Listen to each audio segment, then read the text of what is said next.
সুপ্রিয় দর্শক মণ্ডলী, আসসালামু আলাইকুম। দেশ বিদেশ থেকে যারা আমাদের ভিডিওগুলো নিয়মিত দেখেন তাদের প্রত্যেকে আন্তরিক অভিনন্দন এবং শুভেচ্ছা। গত কিছুদিন আগে আমার পেজ থেকে আপনাদেরকে পরপর ধারাবাহিকভাবে কিছু ভিডিও দেওয়া হয়েছিল মাছ চাষের পানি কিছু সমস্যা নিয়ে, যার মধ্যে ছিল টিডিএস, ডিও, অ্যালকানিটি, স্যালাইনিটি। শেষ পর্যায়ে বলেছিলাম আমি আপনাদেরকে কথা বলবো অ্যামোনিয়া নিয়ে। আসলে এই অ্যামোনিয়ার সমস্যাটা অনেক পুকুরে দেখা দিচ্ছে এবং বাংলাদেশে বর্তমান যে প্রেক্ষাপট অর্থাৎ আবহাওয়ার যে অবস্থা পরিবর্তন, সে অবস্থা প্রেক্ষিতে অ্যামোনিয়ার কারণে ব্যাপক সমস্যা দেখা দিচ্ছে। অ্যামোনিয়া জিনিসটা কি? অ্যামোনিয়া জিনিসটা হচ্ছে একটি নাইট্রোজেন জাত গ্যাস। এই অ্যামোনিয়াটা যখন পুকুরে মাছ চাষের জন্য তৈরি হয়, এটা মাছ চাষ কেন, যে কোনো আবাদের ক্ষেত্রে অ্যামোনিয়া গ্যাসটা বিশাল ক্ষতিকর ভূমিকা পালন করতে পারে। সিম্পল একটা হিসাব দিই, আপনারা সবাই জানেন বাতাসে বেশিরভাগ জায়গাটায় জুড়ে আছে কি নাইট্রোজেন।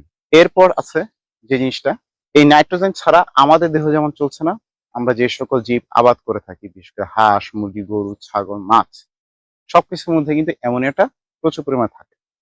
তাদের খাদ্য পণ্যে থাকে নাইট্রোজেন। ইভেন আমরা যে প্রোটিনের কথা বলি, সেই প্রোটিনটা অর্থাৎ আমাদের জীবন যেটাতে চলে তার মূল ভিত্তি যে প্রোটিন, সেটাও কিন্তু নাইট্রোজেন দিয়ে তৈরি।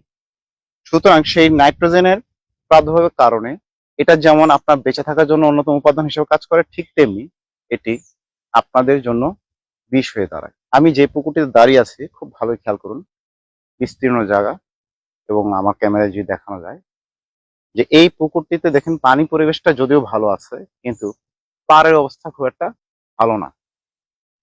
2 নাম্বার হচ্ছে, আমি যেই জায়গাটার মধ্যে দাঁড়িয়ে আছি সেই জায়গাটা রিস্কি এবং আপনারা দেখছেন যে পাড়টা ভেঙে আসছে। এই ধরনের পুকুরগুলি মাছ চাষের জন্য যদিও আমরা উপযুক্ত বলি না, এটা সংস্কারের বিষয়। সংস্কারের আরেকটা কারণ হচ্ছে, এই পুকুরের তলদেশে যে কাদা জমে সেই কাদা থেকে কিন্তু অ্যামোনিয়া গ্যাসটা সৃষ্টি হয়। তার ভিত্তিটা কোথায় আসে? এক, মাছের খাদ্য; দুই হচ্ছে মাছের জৈবিক প্রক্রিয়া যে কোনো ধাপের মধ্যে; এবং 3 নাম্বার হচ্ছে এই যে পচনশীল বস্তুগুলি যে পুকুরে পাড়ে দেখেন ময়লাগুলি পড়ে আছে, সেই ময়লাগুলি যখন পচে যায় সেখান থেকে নাইট্রোজেন বিমুক্ত হয়। এই 3টি কারণে মূলত এই অ্যামোনিয়া গ্যাসটা সৃষ্টি হতে পারে। তাছাড়াও থাকে তাপমাত্রা বিষয় তো আছে। অ্যামোনিয়া গ্যাসটা যখন সৃষ্টি হয় তখন পানিতে ডিওর পরিমাণ কমে যায়। ফলে কি হয়, মাছের প্রাথমিক যে জিনিসটা দেখতে পাবেন, আমি যেখানে দাঁড়িয়ে আছি সেখানে পানি থেকে একটা গন্ধ আসছে। এটা যেমন আসছে, মাছের জন্য একটা অস্বস্তির পরিবেশ সৃষ্টি হয়। মাছের শরীরে তলপেটের দিকে বিশেষ করে কৈশিক জালিকাগুলি অর্থাৎ চিকন রক্তনালীগুলি ফেটে গিয়ে সেখান থেকে রক্তক্ষরণ ঘটে। ফলে মাছের মধ্যে ছোট ছোট দাগ দেখা যায়। মাছ তখন অস্বস্তিতে ভোগে, উল্টো হয়ে ভাসে। এবং তারপরে যে জিনিসটা পাবেন সেটা হচ্ছে, সকালবেলা দেখবেন মাছ অক্সিজেন অভাবে ভাসছে, ধরে নিতে হবে সেখানে আপনার এমনই হতে পারে। আবার আরেকটা কারণ হতে পারে অতিরিক্ত বৃষ্টিপাত, অতিরিক্ত পরিমাণে ঘোলাট্য, এসব কারণে নাইট্রোজেন বৃদ্ধি পেতে পারে। এছাড়াও আমাদের দেশে আরেকটি কালচার আছে, সেটা হচ্ছে ইউরিয়া সার দিয়ে, গোবর সার দিয়ে আমরা মাছের খাদ্য তৈরি করে দিচ্ছি, মানে প্রোবায়োটিক তৈরি করে দিচ্ছি। এই ইউরিয়া মিশ্রিত যারা প্রোবায়োটিক তৈরি করতে যাচ্ছেন তাদের পরিমাণটা হয়তো সঠিক হয় না, এলাকা ভেদে ইউরিয়া ব্যবহারের হারটা কিন্তু তারতম্য হতে পারে। সেক্ষেত্রে এই ক্ষেত্রে সেক্ষেত্রে যদি আপনি সঠিক ব্যবহার না করতে পারেন তাহলে সেখানে কিন্তু অ্যামোনিয়া হতে পারে। আবার পুকুরে ব্যাপক হারে মাছ মারা গেল, সেখানেও কিন্তু আপনি অ্যামোনিয়া পাবেন। এই অ্যামোনিয়া দূর করার জন্য আপনাকে প্রথম যে জিনিসটা করতে হবে, মাছকে খাবার দেওয়া বন্ধ করতে হবে। যদি পারেন পানিটা এক্সচেঞ্জ করার চেষ্টা করবেন। এবং যখন আপনি তার মধ্যে কোনো রাসায়নিক বা কোনো প্রকার মেডিসিন ইউজ করতে যান, তাহলে অবশ্যই আপনাকে যে জিনিসটা করতে হবে সেটা হচ্ছে অক্সিজেন ট্যাবলেটটাকে মাস্ট ব্যবহার করতে হবে। এবং চেষ্টা করবেন অ্যামোনিয়াটাকে 2.25 থেকে 0.5 পর্যন্ত রাখার জন্য।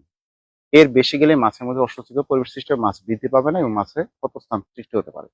তো মাছে কিন্তু এটা সবচেয়ে বড় হুমকি যেটা বাংলাদেশে দেখা দিচ্ছে। যেমন আমি আপনাকে একটা সহজ হিসাব দিই, বাংলাদেশে যতগুলি মাছ প্রজেক্ট আছে তার মধ্যে যদি আপনি হিসাব করেন 72% হাইলি রিস্ক হচ্ছে এই অ্যামোনিয়া কারণ।